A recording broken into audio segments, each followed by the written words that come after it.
Welcome to this recorded presentation on drying off. My name is Stacey Moynihan and I'm the ruminant nutritionist at Taranaki Vets. The aims of today really are just to give you a couple new tools in your toolbox to help with a successful dry off and hopefully minimise infection risk in your herd. The aims of a successful dry off are fairly obvious. We want to reduce antibiotic use, which is industry driven. We can't really change that.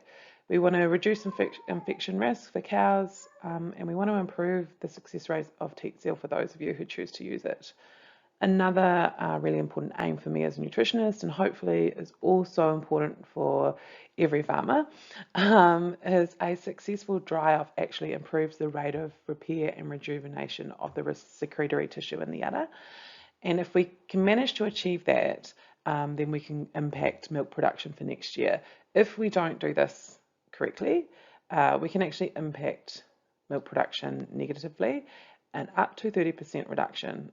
So it's really important to get it right. So how do we achieve a successful dry off? The aim is to shut cows down as quickly as possible. We want to stop milk excretion and seal the teat canal as quick as we can, and this will help us to avoid damage and disease.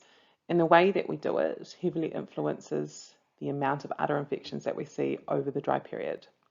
So the most effective way is just to reduce plain nutrition and stop milking. It's more effective and the udder actually prefers it than going once a day for weeks and weeks prior.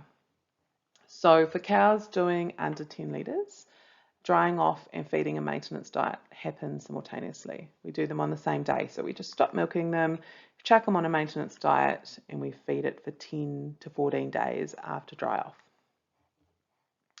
For cows doing more than 10 litres, we need to reduce that plain nutrition a week before we stop milking them. So we start a maintenance diet 7 days out from our dry off date, and then we continue feeding that maintenance diet for 2 weeks after we stop milking. So those first few days when we dry cows off are when they are at their most vulnerable for infection. And this is because milk actually continues to accumulate in the udder for 5 days after we stop milking them. And that can lead to some pressure in the udder and some shortening of the teat canal, which allows for leakage to happen and then bacteria to enter the udder. So I've got a few tips just to ensure that dry off is successful. Number one, we want to shut cows down quickly, which we've just talked about. So we all know how to do that. We want to choose a paddock that is clean and dry to minimise that infection risk, which is a contradiction to the ever popular reverse grazing to manage nutrient intake. Putting cows into dirty paddocks actually increases your infection risk. It takes 4 days for the keratin plug to form a seal in the teat canal. So if we're putting them into dirty paddocks in those first few days, we are asking for trouble. We want to choose a paddock that is far away from the cow shed as possible. It's not always possible, but the aim is to avoid stimulating the milk ejection reflex. Cows are creatures of habit. So the sound of the cow shed turning on or the sound of a motorbike driving past can actually stimulate letdown, and that is what we are trying to avoid to get them to shut down. You want to take a look at the diet. You want to understand what a maintenance diet looks like in terms of energy, kgs of dry matter, and protein. We're going to talk about that next. But the most important one I want to touch on is protein levels in the diet, or crude protein. Protein drives production, so it really needs to be limited. But we also need it for fibre digestion, so it's a bit of a fine line balancing it out. I will give you some examples of how we can do that next. For those who are non-teatseal users, mineral nutrition really should be a focus for you to ensure cows have the best opportunity to form their own natural teat plug and that it's strong. So you want to focus on zinc and calcium. Vitamin A and E are also important, particularly around immune function. And then obviously the other one, which we've already touched on, is protein levels in the diet. So what should a dry off ration look like? We just talked about balancing nutrient intakes. And so for a 500 kilo cow, which many of you will be milking, we are looking at 12% protein in the diet overall, and that is relevant to everybody regardless of how heavy your cows are. we want to be targeting 80 to 90 megajoules of energy. So that covers maintenance for a 500 kilo cow, but also pregnancy requirements. It's important to remember that these are pregnant cows that we are trying to shut down, and their energy requirements are increasing weekly. The other important target to hit is kgs of dry matter intake. So we're aiming for 10, and this just ensures that cows are full and happy, that they're not pacing the paddock. So here are some examples of some dry off rations. So all of these hit or near enough hit what we are trying to focus on in terms of protein, energy, and dry matter intake. It is achievable to hit a 12%-ish ration in a grass-based system. So don't think if you don't have maize silage available to feed, which reduces your protein quite considerably, you can still get there, and you can see that in that first example diet. The addition of straw just helps to pad out the kgs of dry matter, so cows are nice and full. If you don't have hay or straw available to feed, and some of you may not, you might be solely grass-based, the best advice I can offer is just to shut up a couple of paddocks of grass now, so then you are effectively feeding standing hay to them by the time it gets to dry off time.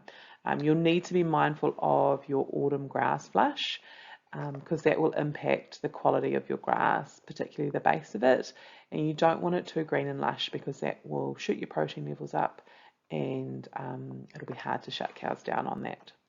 If you are looking for somewhere to save some feed and potentially some money, a great place to start is by targeting your body condition score. So we want to have cows in the correct body condition score by dry off, then we can just feed them maintenance over winter. A 2 and 3 year old needs to be at a 5.5 and a mixed age cow at a body condition score of 5. Cows are way more effective at putting on body condition score while they are still milking rather than when they are dry.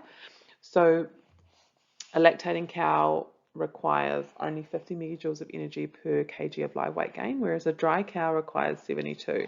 So quite a substantial difference there. And if you need to gain a whole condition score over dry off, that's an extra 70 kilos of feed per cow, which is a lot. So just an example here of body condition score gain over the dry period and what a diet requires.